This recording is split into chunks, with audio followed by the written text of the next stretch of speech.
માહિતી આપી દઈશું. એમનો પ્રોગ્રામ સ્પેશિયલ ગોઠવીશું. અત્યારે આપણે પ્રિયાંશુભાઈને જોરદાર આપણે સાંભળવાના છીએ અને એમનું વક્તવ્ય સાંભળી અને ત્યાર પછી આપણે ભક્તિની ધારામાં આગળ વધીશું.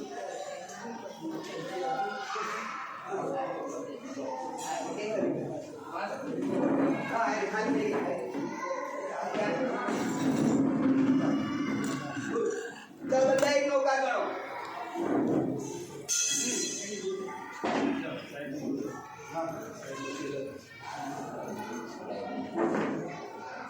बोलो बोलो शत्रुंजय तीर्थ मंडल श्री आदेश्वर भगवान की जय। सोने की छड़ी रुपए की मशाल, जड़ियन का जामा मोतियन की माला, आजू से बाजू से निगाह रखो। मारा अपना अपना सौना वाला वाला वाला राज राजेश्वर त्रिशला नंदन सिद्धार्थ कुलना दीपक આમ કહેવાય શકાય કે આપણા સૌના તારણહારા ચરમ તીર્થાધિપતિ રાજ રાજેશ્વર શ્રી મહાવીર સ્વામી દાદાને ઘણી ખમ્મા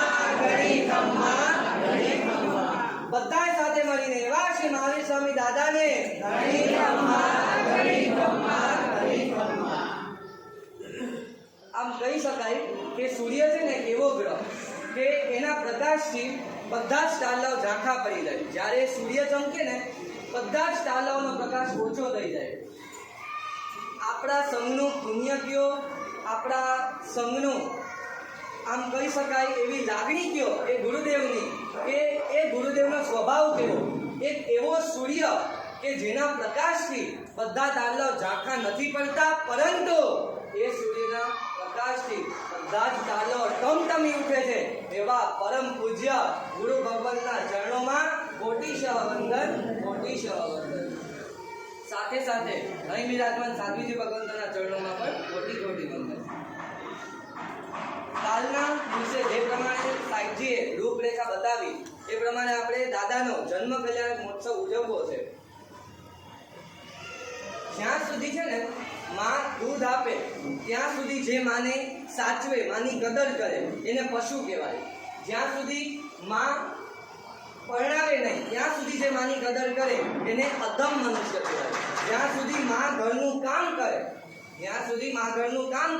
ત્યાં સુધી જે માને સાચવે એને મધ્યમ પુરુષ કહેવાય. જ્યાં સુધી માં જીવતી છે, જ્યાં સુધી પોતાના પગ ચાલે છે, આખું જીવન જે માની સેવા કરે, માને સાચવે એને તો ઉત્તમ પુરુષ કહેવાય. પણ ગર્ભમાં જ રહીને માને લેશ માત્ર પણ દુઃખ ન પહોંચે એની જે સચોટ રીતે સાર સંભાળ કરે એ મારા વીર પ્રભુ, ઉત્તમ વીર પ્રભુ એવા શ્રી મહાવીર સ્વામી દાદાને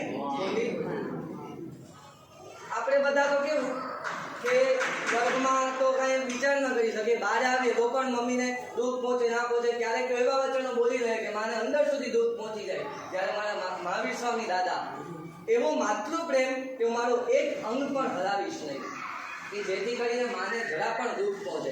આ ગર્ભની વાત આવીને અત્યારે આજે બધું બોલી રહ્યો છું, આટલા સારા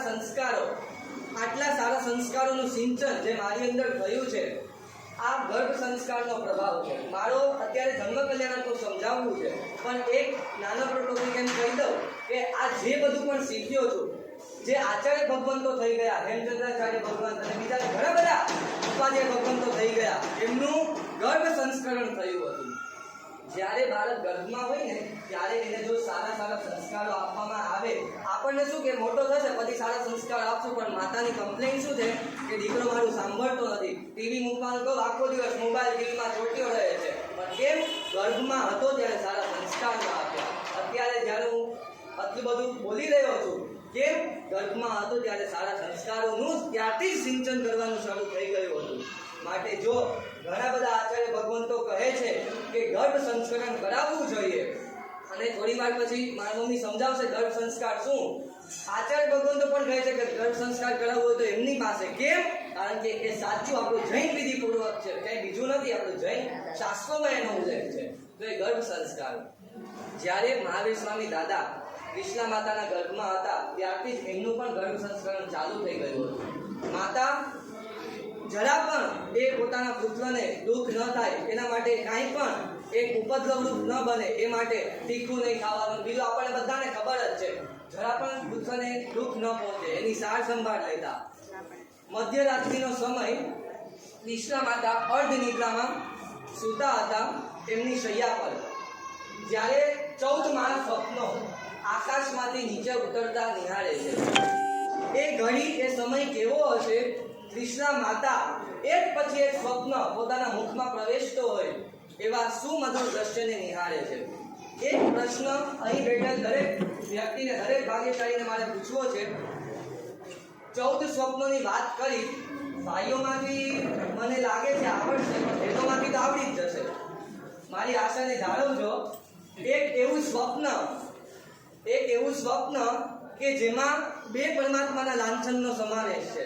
14 સ્વપ્ન છે ટોટલ, એમાંથી એક એવું સ્વપ્ન ભાગ્યશાળી કે જેમાં 2 પરમાત્માના લાંછનનો સમાવેશ છે.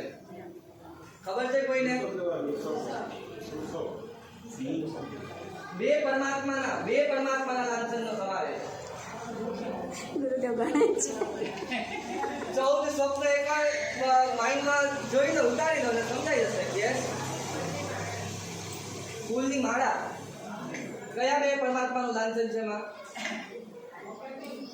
છઠ્ઠું પદ્મનું આવે, પછી એક જ પરમાત્મા લાંછન છે. એક એવું સ્વપ્ન જેમાં 2 પરમાત્માના લાંછન. 18 અભિષેક જોયેલા છે કોઈએ? 18 અભિષેક જોયેલા છે. 15મા અભિષેક પછી કયું વિધાન આવે છે? ચંદ્ર દર્શન.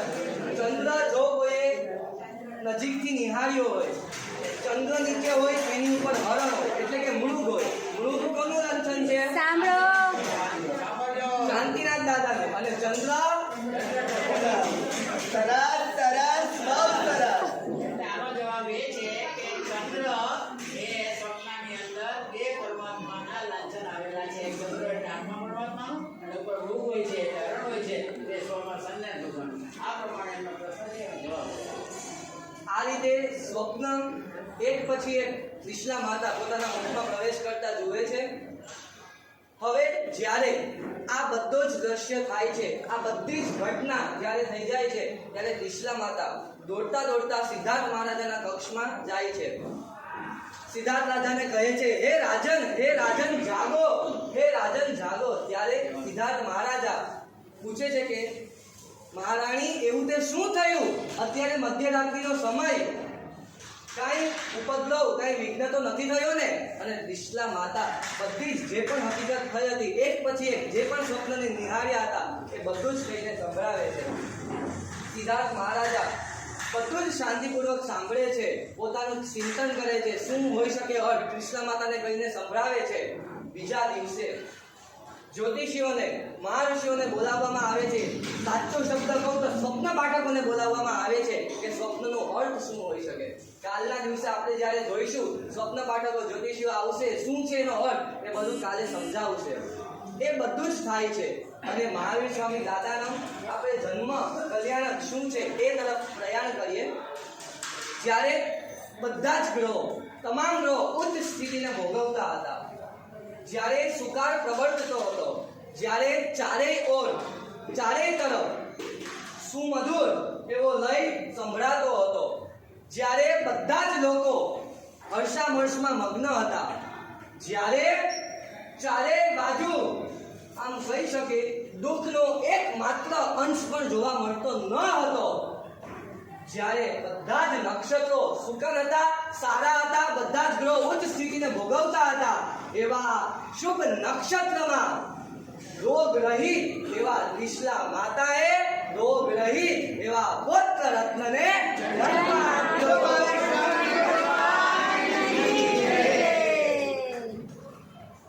કાલના દિવસે જ્યારે ત્રિશલા માતા પરમાત્માને સાથે લઈને જ્યારે નાચતા હશે, એમનો હરખ જોવાનો જે લાવો છે કોઈ પણ ચૂકશો નહીં. એ ત્રિશલા માતા મહાવીર સ્વામી દાદાને જન્મ આપે છે. હવે જ્યારે મહાવીર સ્વામી દાદાનો જન્મ થાય છે ને, ત્યારે 56 દિક કુમારિકાઓ અલગ અલગ દિશામાંથી આવે છે. કોઈ પૂર્વ દિશામાંથી, કોઈ ઉત્તર દિશામાંથી, પશ્ચિમ દિશામાંથી, દક્ષિણ દિશા, બધા અલગ અલગ દિશાઓમાંથી આવે છે 56 દીપકુમારિકાઓ અને શ્રુતિ કર્મની ક્રિયા કરે છે. શાસ્ત્રમાં આવે છે ચાર રક્ષા કરી, ચાર દીપક કરી, ઘર કરી કેળના માય સુખ લાવતી, કરણ શુચિ કર્મ જળ કરશે નવરાવતી. શ્રુતિ કર્મની ક્રિયા એ પહેલા 4 કુમારિકાઓ, દર્પણ, પછી 8 કુમારિકાઓ અલગ અલગ ચામર, કોક લે, કોક દર્પણ લે, કોક પંખો લે, આવી રીતે પછી 3 કેળના ઘર બનાવે છે. એમાં પરમાત્માને લઈ જાય છે, શુદ્ધિ કર્મની ક્રિયા કરે છે. અને સૌથી મેઇન વાત, કાલે આપણે ઉભસકરમ અભિષેકનું અનુષ્ઠાન હતું. જ્યારે મહાપૂજનો હોય, સિદ્ધચક્ર મહાપૂજન છે, ઋષિમંડળ મહાપૂજન છે, શાંતિ સ્નાતક પૂજન છે, એમાં રક્ષાકોટની બાંધવાનું વિધાન આવે છે. જ્યારે એ 56 દીપકુમારિકાઓ શુદ્ધિ કર્મની ક્રિયા પૂર્ણ કરે છે, પછી પરમાત્મા અને માતા બંનેના જમણા હાથે રાખડી બાંધે છે. આપણે બોલીએ છીએ ને, રાખડી બાંધી ગઈ શરણ પરાવતી. એ રક્ષા પોટલી બાંધવાનું વિધાન એ સમયથી શરૂ થયું. અત્યારે આપણે રક્ષા પોટલી બાંધીએ છીએ તો ત્યારથી આ વિધાન શરૂ થયું. 56 દીપકુમારિકાઓ મહાવીર સ્વામી દાદાને એવા આશીર્વાદ આપે છે કે જ્યાં સુધી મેરુ રહે, જ્યાં સુધી રવિ રહે, જ્યાં સુધી ચંદ્ર રહે, ત્યાં સુધી દીર્ઘાયુષી બનો, ત્યાં સુધી આપનું આયુષ્ય રહે, ત્યાં સુધી લાંબા લાંબા આયુષ્ય રહીને આપ સકલ શ્રી શાસનનું, આખા વિશ્વનું કલ્યાણ કરો. એવા સુમધુર આશીર્વાદ આપીને, સારા સારા વચનો સંભળાવીને 56 દીપકુમારિકાઓ પોતાના સ્થાને પાછા ચાલ્યા જાય છે. પછી શું થાય છે? પહેલું દેવલોક નામ જણાવો. પહેલું દેવલોક કયું છે? પહેલું દેવલોક ભાઈઓમાંથી સૌધર્મ દેવલોક. એના ઇન્દ્ર સૌધર્મ ઇન્દ્રનું સિંહાસન ચલાયમાન થાય છે. સૌધર્મ ઇન્દ્રને વિચાર આવે છે, આમ ક્રોધમાં આવી જાય છે કે આ કોણ છે જે મારું સિંહાસન ચલાયમાન કરે? આવી કોની તાકાત, આવો કોનો દુસ્સાહસ કે પહેલા સૌધર્મ દેવલોકના ઇન્દ્ર એવા સૌધર્મ ઇન્દ્રનું સિંહાસન ચલાયમાન કરે. આખું એમનો ચહેરો લાલ લાલ લાલ ચોળ થઈ જાય છે.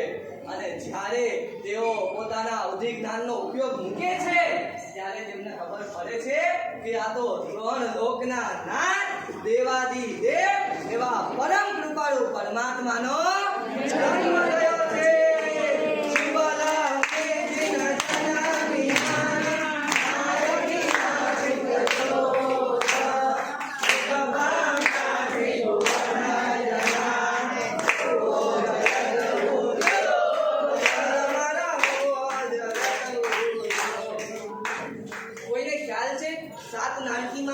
એક ક્ષણ માટે અજવાળા તો થાય છે, પણ કઈ નાનકીમાં કેટલું અજવાળું થાય છે એનો આખો ઉલ્લેખ આપણા શાસ્ત્રોમાં છે. પહેલી નરકમાં કેટલું અજવાળું, બીજી નરકમાં કેટલું અજવાળું ખ્યાલ છે કોઈને?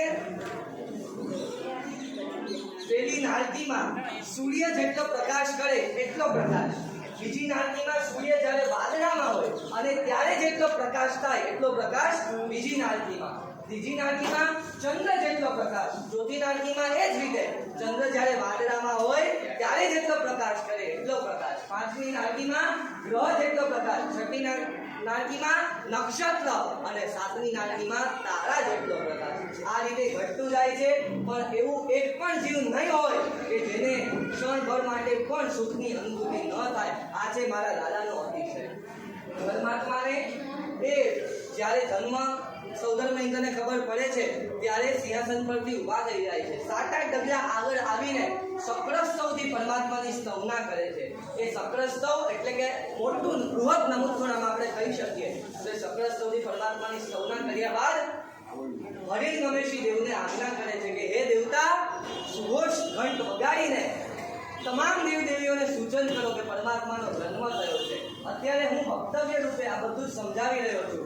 કાલે આપણે આમ કહી શકાય કે પ્રત્યક્ષ રીતે આપણી સામે એ આખું દ્રશ્ય આવશે કે કઈ રીતે ઇન્દ્ર મહારાજા હરિણ ગમેશી દેવને આજ્ઞા કરે છે.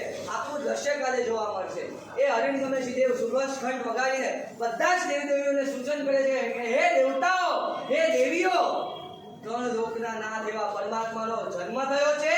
એમનો જન્મ મહોત્સવ ઉજવવા માટે મેરુ પર્વત પર પધારશો. પછી કરોડો દેવતાઓ, ઇન્દ્ર મહારાજા તમામ પોતાના પરિવાર સાથે પરમાત્માને લેવા માટે ક્યાં આવે છે? કઈ નગરીમાં આવે છે? ક્ષત્રિય કુંડમાં. ચાલશે ને બધાને? કોઈનો જવાબ ના આવે તો પછી કાલે આપણે જોશું તો પછી આ શું છે સમજાશે આપણને, તો આપણી અંદર ઉતરશે, આપણને ખ્યાલ હોય. પણ જો એમાં આપણે સાચા ભાવ જાગીએ તો આપણી સાથે આત્મીયતાપૂર્ણ વ્યવહાર, એના આત્મીયતાપૂર્ણ સંબંધ બનતા છે. એ ક્ષત્રિયકુંડ નગરીમાં જાય છે, પરમાત્માને લઈ જાય છે, પરંતુ એ પહેલા ત્રિશલા માતાને અવશ્ય આપેલી નિદ્રા આપે છે. પરમાત્માનું એક પ્રતિબિંબ સ્થાપન કરે છે કે કદાચ જો ત્રિશલા માતા ઊંઘમાંથી જાગે, પોતાના પુત્રને બાજુમાં ન જોવે તો દુઃખ ન પહોંચે, એ માટે એક પ્રતિબિંબ સ્થાપન કરે છે. પરમાત્માને 5 રૂપ ધારણ કરીને મેરુ પર્વત પર લઈ જાય છે. ફરી એક મારો પ્રશ્ન, 5 રૂપ કયા કયા? 5 રૂપ કયા કયા? 5 રૂપ બોલે છે રોજ બે બાજુ ચામર. બધા બોલીએ છીએ આપણે, બે બાજુ ચામર ધારે, એક આગળ વજ્ર ઉલાળે, ગરીબો સંગે દીકર ચોસઠ વળિયા રંગે. એક રૂપમાં પરમાત્માને ધારણ કરે છે, બે બાજુ ચામર ધારે છે, એટલે કેટલા રૂપ થયા? 4 રૂપ. પછી ઉપર છત્ર ધારે છે એટલે 4 રૂપ, અને આગળ વજ્ર ઉછાળે છે. એવી રીતે 5 રૂપ કરીને પરમાત્માને મેરુ પર્વત પર લઈ જાય છે. ત્યાં મેરુ પર્વત પર ફરી એકવાર મારી સાથે, મેરુ ઉપરથી પાંડુક વન મેથી મોદી છે, શિલા ઉપરથી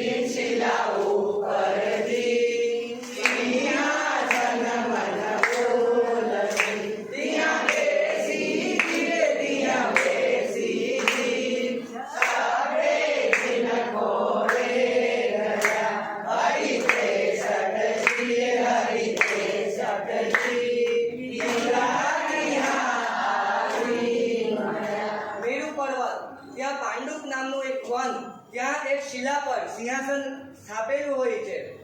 ત્યાં સૌધર્મ ઇન્દ્ર બિરાજમાન થાય છે અને પરમાત્માને પ્રભુ શ્રી વીરને પોતાના ઘોડામાં ધારણ કરે છે. અસંખ્ય દેવતાઓ પરમાત્માનો અભિષેક કરવા માટે થનથની રહેલા હોય છે, કળશો લઈને તત્પર રહેલા હોય છે કે ક્યારે મને દાદાનો અભિષેક કરવા મળે. ગઈકાલે આપણે પાર્શ્વનાથ દાદાનો અભિષેક કર્યો, બધાનો હરખ કેવો હતો, મને દાદાનો અભિષેક કરવા મળ્યો. આપણે તો આટલી સંખ્યામાં હતા, જ્યારે મેરુ પર્વત પર અસંખ્ય દેવતાઓ, કરોડોના કરોડો અબજો દેવતાઓ, દેવતાઓ બધા જ દાદાનો અભિષેક કરવા માટે તૈયાર હોય છે, તત્પર હોય છે.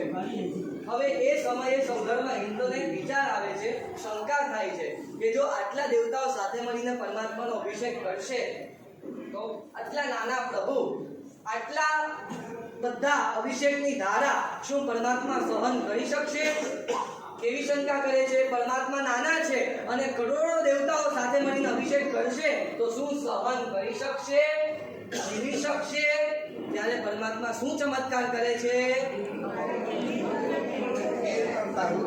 મેરુ કંપાવે છે, મેરુને ચલાયમાન કરે છે. એ અવધિ જ્ઞાનથી પરમાત્મા જાણી લે છે. પોતાનો માત્ર ને માત્ર એક અંગૂઠો મેરુ પર્વતને સ્પર્શ કરે છે અને આખું મેરુ પર્વત ચલાયમાન થાય છે. ઇન્દ્ર મહારાજા સમજે છે, અવધિ જ્ઞાનથી જુએ છે કે આ તો સાક્ષાત ત્રણ લોકના નાથ પરમાત્મા ભલે નાના હોય પણ એમની તાકાત આખા વિશ્વમાં એમની પાસે જેટલી તાકાત છે કોઈ પાસે નથી. એ આખો મેરુ પર્વતને ચલાયમાન કરે છે. પછી કરોડો દેવતાઓ સાથે મળીને પરમાત્માનો અભિષેક કરે છે. આપણે જ્યારે બોલીએ ને કે ઈશાન ઇન્દ્ર કહે મુજે આપો પ્રભુને ક્ષણાથી દેખો તવ તસ કોળે ધવિયરી આને સોમપતિ મન રંગે વૃષભ રૂપ કરી શંખ જળે ભરી નવન કરે પ્રભુ અંગે. એક ભાઈ મને મળ્યા, અમારું શાસ્ત્ર ચાલુ હતું. મને શાસ્ત્ર પૂરું થયું પછી ભાઈ મને પૂછે કે આ વૃષભ રૂપ કરી શંખ જળે ભરી, એનો અર્થ એમ જ થાય ને કે ઈશાન ઇન્દ્ર વૃષભ રૂપ ધારણ કરીને પરમાત્માનો અભિષેક કરે છે, એમ જ થાય ને કે નહીં? અહીંયાથી તો બધા ઘણા આપીએ છે. હા, હું પશુ જેવો છું. પશુ જેવો છું, પણ કોણ એવો વિચાર કરે છે? કોણ એ રૂપ ધારણ કરે છે? ઈશાન ઇન્દ્ર રૂપ એવું ધારણ કરે છે. હા કે ના?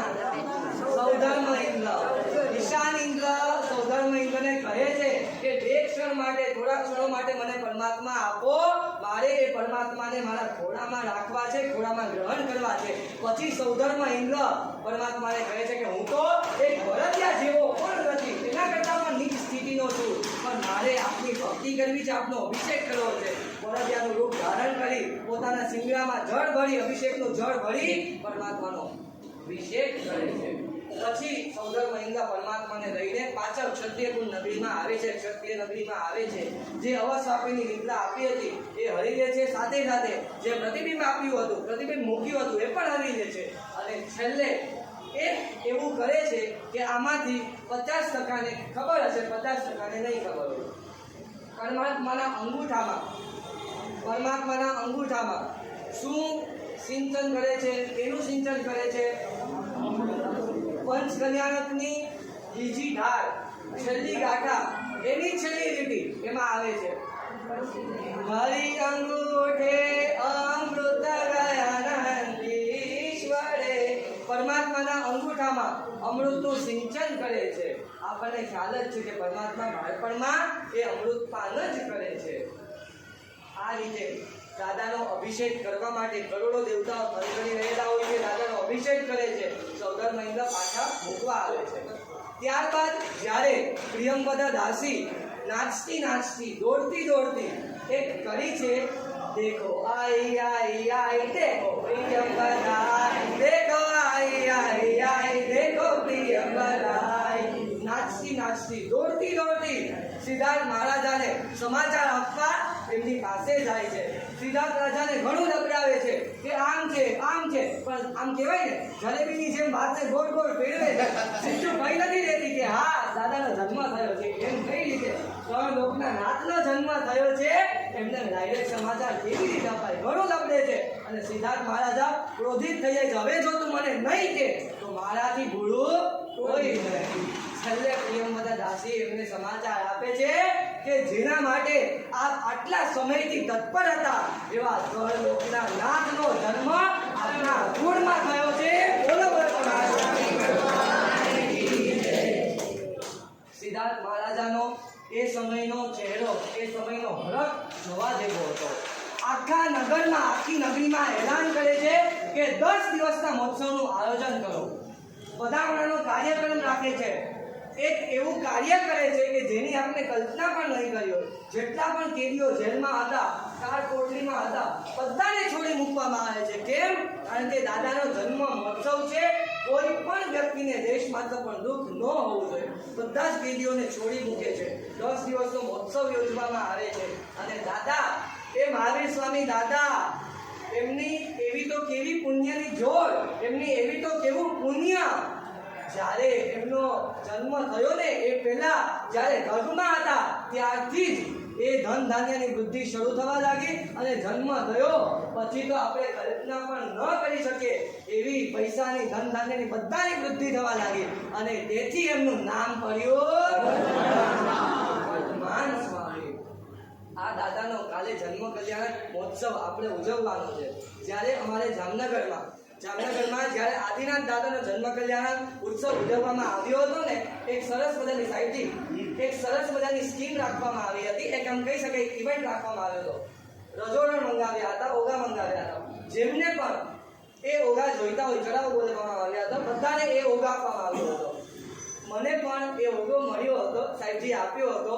એ ઋષભદેવ દાદા સામે હોય, એ આપણને રજોરણ અર્પણ કર્યો હોય અને એમની એ પીઠમાં, એમની આજુબાજુ એ ઓઘો લઈ અને નાચવાનું જે દ્રશ્ય હોય એ જોવાનો એક લાવો છે. એ સ્કીમ, એ ઇવેન્ટ ત્યાં રાખેલો હતો.